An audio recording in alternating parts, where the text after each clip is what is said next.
What kind of parents hand their 14-year-old daughter a rental contract for the bedroom she slept in her whole life? Mine did. And it wasn't even the worst thing they'd done to me by that point. My name's Emily. This is the story of how I went from budgeting $25 a week to feed myself, to sitting across a mediator's table from my own parents with a lawyer on speed dial. Stick around because this one gets wild. It started small. I was 12. My mom handed me a permission slip for a field trip and said almost casually, "You're old enough to buy your own lunch now.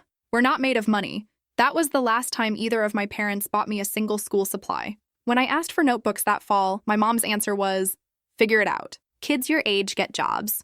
Meanwhile, my dad was upstairs watching a $150 a month sports package on a brand new 60-inch TV. A $10 box of pencils, apparently, was the unaffordable luxury in that house. So I got a job. Multiple jobs, actually. Dog walking after school, babysitting on weekends. By 13, I'd started my own little lawn care hustle, mowing yards around the neighborhood for cash.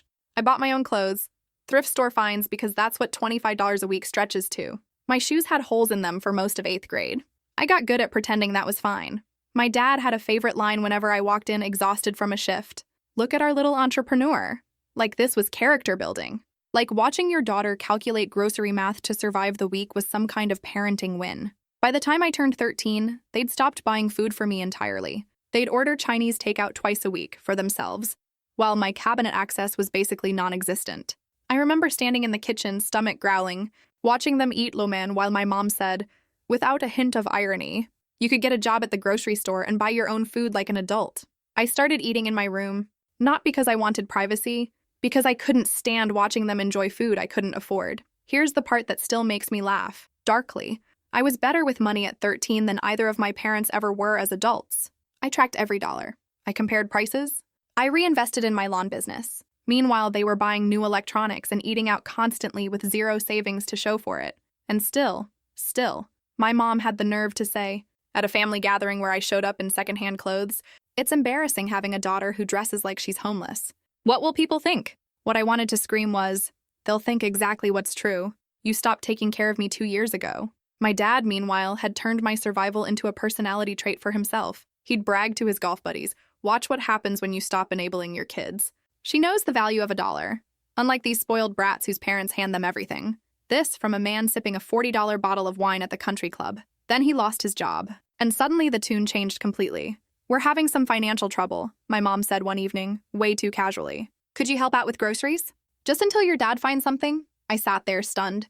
This was the same woman who told 12-year-old me to figure it out, who let me eat peanut butter for dinner more nights than I could count. Now they wanted a loan? I said no. My dad's response was immediate. "You've got all that money just sitting in your account. Family helps family." I reminded him that when I was 12, apparently, teaching me responsibility meant starving me a little. "That was different," my mom snapped. "This is a real emergency," they asked again. And again, every few days like clockwork. When I kept declining, my dad escalated. "You're being selfish and ungrateful. We could have kicked you out years ago, and we let you stay for free." I told him, as calmly as I could manage, that housing your own minor child isn't generosity. It's the legal minimum. "Don't get smart with us," my mom shot back. Then came the contract. I walked into the kitchen one afternoon, and both of them were standing there with matching serious faces. My dad held out an actual printed document. Headers, signature lines, the whole production. "You're 14 now," my mom said. "You earn good money. It's time you contributed. $600 a month plus utilities. Sign it or find somewhere else to live." I did the math right there in my head. My lawn and pet sitting business brought in maybe $700 in a good month. Utilities alone could eat $200 of that in summer. That left about $100 for food, clothes, business supplies, gas for the mower, everything. I told them I needed time to think. My dad called me dramatic as I walked away, but I shut my door anyway. That night I pulled out the little notebook where I'd tracked every dollar for 2 years. I had about $1,500 saved. Emergency fund, college application fees, the whole foundation I'd built brick by brick. Signing that contract would drain it in 3 months flat. Every scenario I ran ended the same way. Broke, hungry, and with no equipment to keep my business alive. I stayed up past midnight Googling whether parents could legally charge a minor rent. The answer, it turns out, is complicated.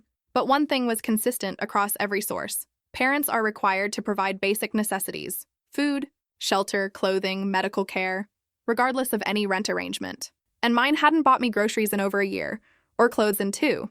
I screenshotted everything. Every article, every state guideline. I fell asleep with my phone still in my hand. The next morning, I told them I wasn't signing anything until I talked to someone at school. My dad's face went red instantly, ranting about disrespect, about ingratitude. My mom accused me of acting like I was too good for the family. I kept my voice level, grabbed my backpack, and left early, pedaling to school so hard I made the 10-minute ride in 7. I couldn't focus in any of my classes. By lunch, I was in the school counselor's office. Mrs. Reyes had always been kind in the hallways.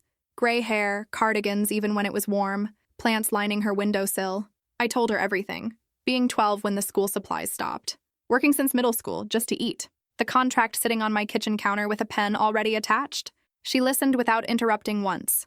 When I finished, her face had gone very serious. She confirmed what I'd read the night before, that charging a minor rent while failing to provide basic needs could legally qualify as neglect. She pulled out pamphlets for a free legal aid clinic and asked if she could make a call on my behalf. Yes, I said. Please. She also helped me apply for free school lunch right there in her office, something I'd been too embarrassed to do for 2 years. Walking out of that room, I felt lighter than I had in months. For the first time, an adult knew. I wasn't carrying this alone anymore. The next day, Mrs. Reyes drove me downtown to meet a legal aid attorney named Marcus Whitfield, younger than I expected. Glasses, a cramped office stacked with file boxes. He had me start from the beginning and took notes the entire time. When I got to the rental contract, he stopped writing and looked up. Charging rent that prevents a parent from meeting their basic obligations can absolutely constitute neglect, he said. He asked detailed questions, what they provided, what I paid for myself, and built 2 columns on his legal pad. The not provided column stretched twice as long as the other. I showed him photos, the padlocked pantry, their takeout containers in the trash next to my empty cabinet, my meticulous budget notebook. His jaw tightened as he flipped through them. This is strong documentation, he said. Exactly what we'd need if things escalate. He offered to send my parents a formal letter. Professional, not threatening, but crystal clear about their legal obligations. I agreed immediately. That evening, my parents cornered me in the kitchen again. When I told them I'd spoken to a lawyer, my mom's face drained of color. My dad's rage was instant and loud, accusing me of trying to destroy the family's reputation. My mom cried, the same tears she'd used to guilt me 100 times before, but I'd built up immunity by then. I told them calmly I'd help with reasonable chores, but I wasn't signing over my income. Then I walked to my room while they screamed about disrespect behind me. A week later, the certified letter arrived. The house went eerily quiet after that. Worse, honestly, than the yelling. My parents sat at the kitchen table for days, documents spread in front of them, barely speaking to me at all. Mrs. Reyes started checking in daily. My grades had slipped from exhaustion and stress, so together we built an actual schedule. School, work shifts, study blocks, sleep mapped out on a spreadsheet she printed for both of us. My neighbor, Diane Whitfield, to no relation to the lawyer, just a happy coincidence, started noticing how often I hauled my lawn equipment into her garage instead of leaving it at home. She offered to let me store everything there permanently. Then she started giving me steady weekly work herself, paying a month in advance so I could actually budget. One afternoon over lemonade, she mentioned, lightly but seriously, that her guest room was always available if I ever needed it.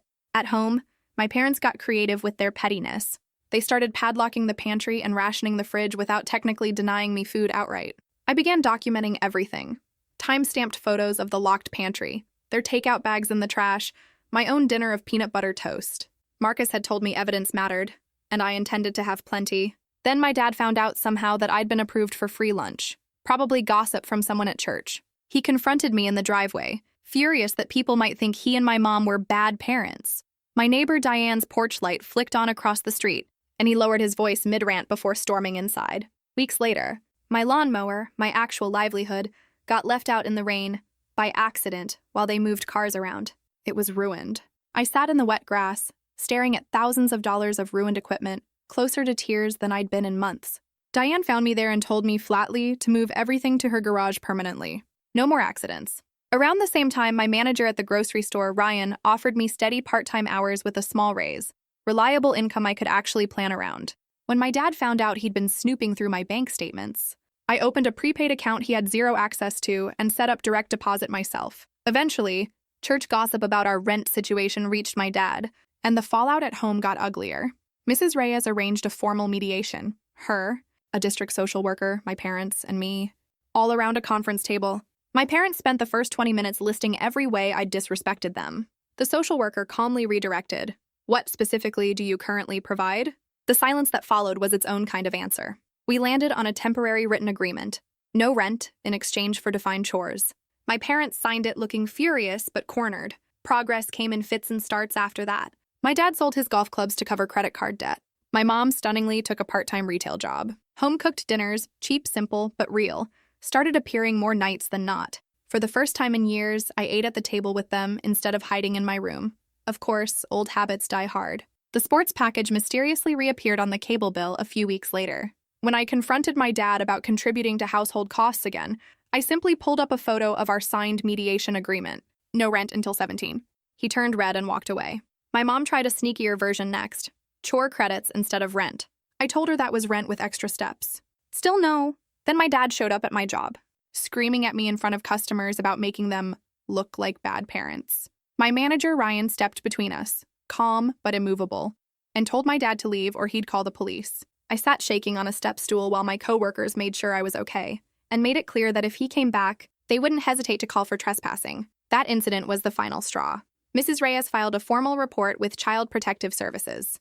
A caseworker named Ms. Alvarez scheduled a home visit. My parents scrubbed the house like they were expecting a health inspector, coached each other on what to say, and I decided not to participate in the performance at all. Ms. Alvarez interviewed me privately. I showed her the notebook, the photos, everything. She toured the house, examined the pantry, and finally sat my parents down and told them plainly, charging a minor rent while failing basic obligations is a serious legal issue, and she'd be following up regularly. The second she drove away, the fake politeness evaporated. My mom yanked the padlock off the pantry and threw it in the trash without a word. My dad started scrolling job listings, jaw tight, saying nothing. Slowly, grudgingly, things shifted. My dad landed a warehouse job on night shifts, which ironically made evenings at home calmer since he was usually asleep or at work. My mom started attending free budgeting workshops through her new job and, for the first time, asked me genuine questions about how I managed my business finances. It wasn't an apology. It was something adjacent to one. I applied for a dual enrollment program that would let me start college coursework in high school, fully funded. When the acceptance came through, my dad's response was a flat, "That's good." My mom mentioned it would save them money later. It stung less than it used to. I was learning not to wait around for applause that wasn't coming. Eventually, we sat down and signed a real agreement. One Mrs. Reyes kept on file. No rent until I turned 17. I'd handle specific chores. The pantry stayed unlocked. My income stayed mine. We had dinner together that week. Baked chicken, rice, ordinary conversation about work and school. No fighting. No comments about my clothes or my food. It wasn't warm exactly, but it was peace. And after everything, peace felt like enough. Looking back, the strangest part isn't the padlocked pantry or the rental contract, or even my dad showing up at my job screaming. It's how normal all of it felt while it was happening. When you're inside a situation like that, you don't wake up one day and think, this is neglect. You just think, I guess this is what my family is like. And you adapt, quietly, one workaround at a time. It took an outsider, a counselor with plants on her windowsill, actually saying the word neglect out loud before I let myself believe my situation wasn't normal. I think about the 12-year-old holding that permission slip, being told to figure out lunch money alone. That kid didn't know she was about to spend 2 years functioning like a small, exhausted adult. I used to think that made me strong. Now, I think it just made me alone, in a house full of people who were supposed to be looking out for me. The mediation agreement changed things on paper, but it was the people outside my house who actually changed things in practice.